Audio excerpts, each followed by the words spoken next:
আর এই যে জামাই বাবা, পুটলি খান একটু ভেতরে নিয়ে এসে দেখি।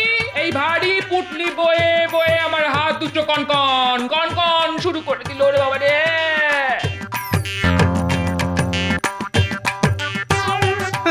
জামাই ষষ্ঠী না ছাতার মাথা, আমার পেছনে লাগার জন্য বুড়ি এতটা মাইল পথ ঠেঙিয়ে এসেছে।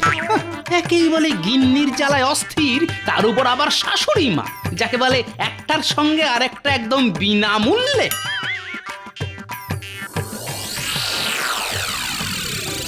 মহারাজ, আজ কিন্তু আমাকে একটু তাড়াতাড়ি ছুটি দিতে হবে। কেন কেন কেন?